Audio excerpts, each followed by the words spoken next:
Well, hello there. The last two home security videos I did have spawned some questions about CCTV and intruder alarms. Well, let's get right into it. Welcome to Grey Matters.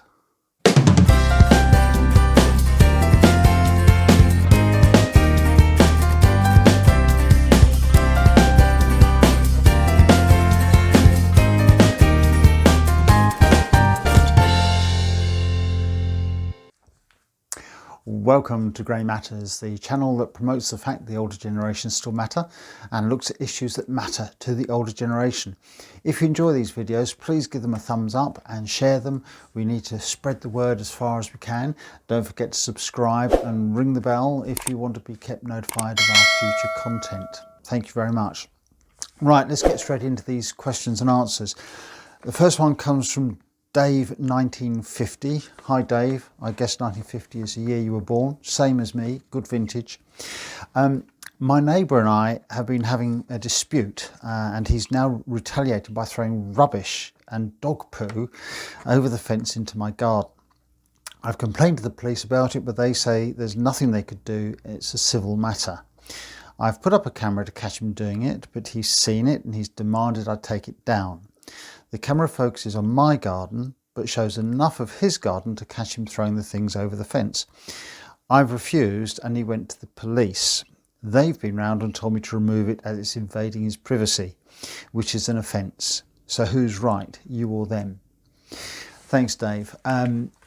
You may recall in one of the videos I said that an individual cannot breach another individual's human rights, right?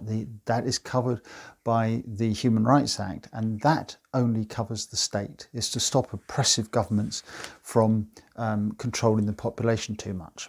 So the right to a private life comes under the Human Rights Act. Now, an individual cannot break the Human Rights Act and invade someone else's privacy.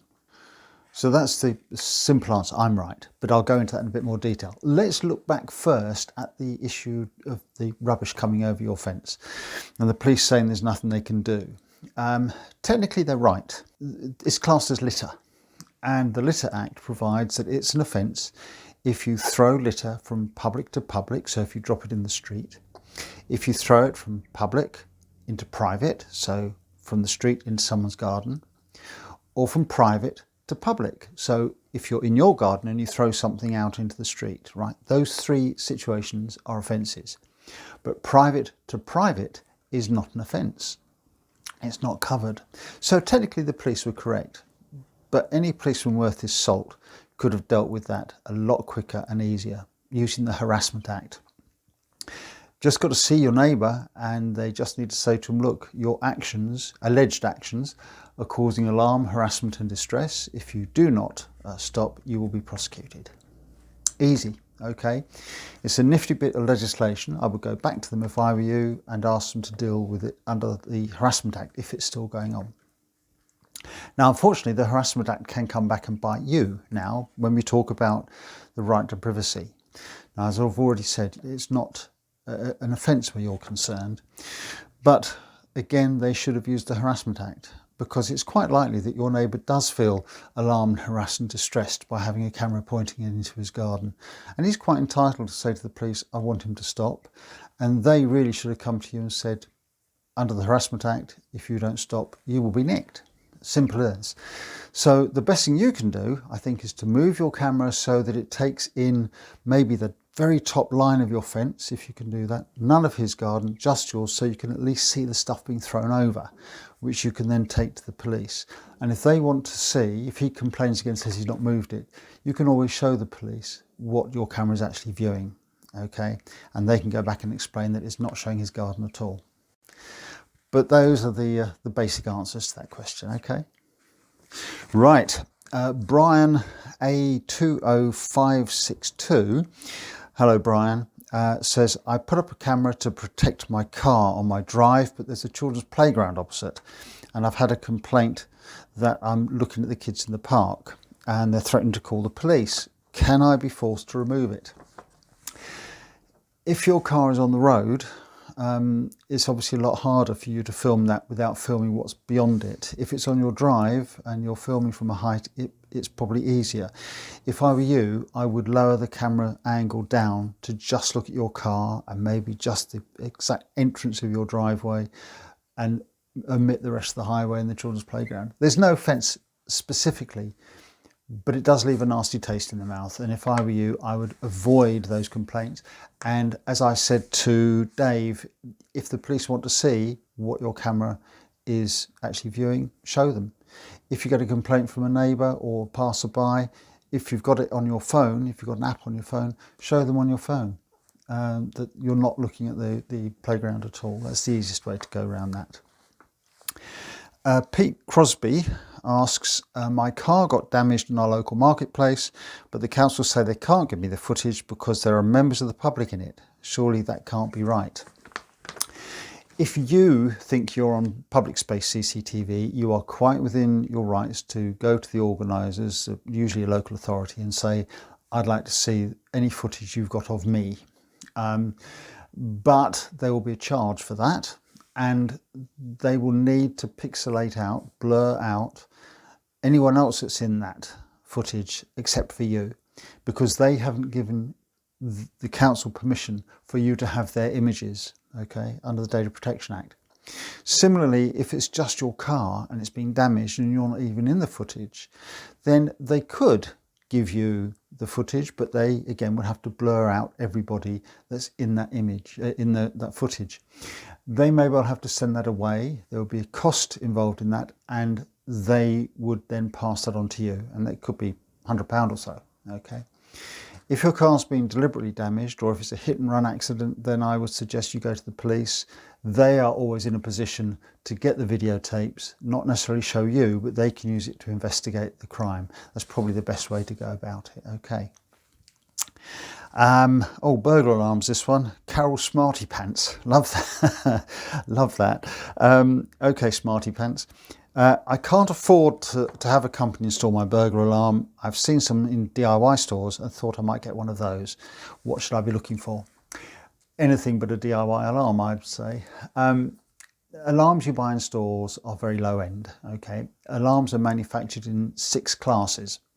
Class 1 being the most basic, Class 6 being the sort that can only be monitored by alarm receiving centres. So anything in between that is going to be, not as good. Most of the DIY systems you get will be Class 3. Now, they're nearly all wire-free alarms now, wireless alarms. And the biggest problem with those is that the cheaper ones is that they tend to have every component on one frequency. So if something happens to, say, a movement activated detector and it goes wrong, the alarm can't cut that one out, because if it does, it's going to cut everything out. So you tend to get lots of false alarms from that, or the system won't work at all if it does cut them out. Class 5, which you can self-install, and they're not too difficult, but you won't get them from a DIY store. They operate on different frequencies for each component, and if a component goes wrong, it can cut that component out and the alarm stays integral, it stays working. And the alarm will tell you that there's a fault with a particular item. Also, with most of the brands that you get in DIY stores, they're quite well-known brands. Burglars know their self-install alarms. They know you probably don't know the best place to install the movement detectors. There may not be as much of a deterrent as a company's own alarm system.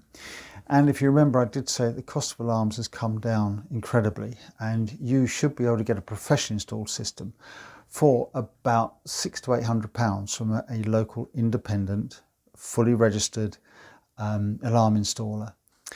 But there you go, it's your choice how you deal with that. And finally, again on alarms, Steve Chambers asks, I got a free alarm from, he's mentioned the company name, it's a national company, which I won't mention, but it only came with 2 PIRs. Those are the passive infrared movement detectors. They want to charge me £100 each if I want any more.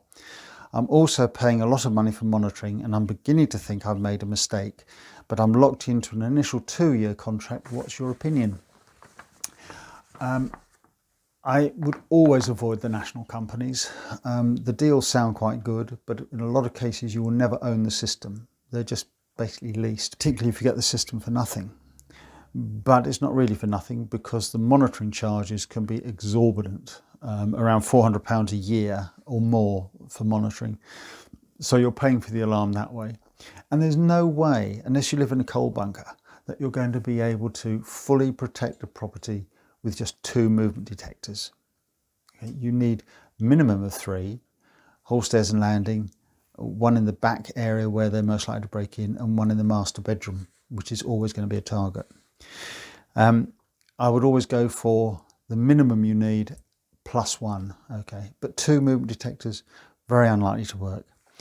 Yeah, you're locked into it for 2 years. I'm sorry about that, but if I were you, when you get to the other end, come out, go and see a local installer. You can get their details from the security industry websites, and the quality of the installation will be exactly the same, because they all install to the British standards and the European standards. But the other advantage with the local one is that the service will be better, because they rely on recommendation and local recommendation.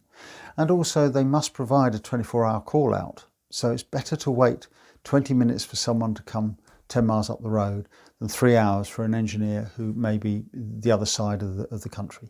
So always, if you get the chance, go for the local independent installer. That's my opinion. Okay. That's it for now. Thank you for joining me. If you've got any questions, please leave them in the comments or drop me an email to peterkolf@gmail.com, and I'll be happy to answer them on air, as it were. So until next time, thank you for joining us, and see you another time on Grey Matters. Bye for now.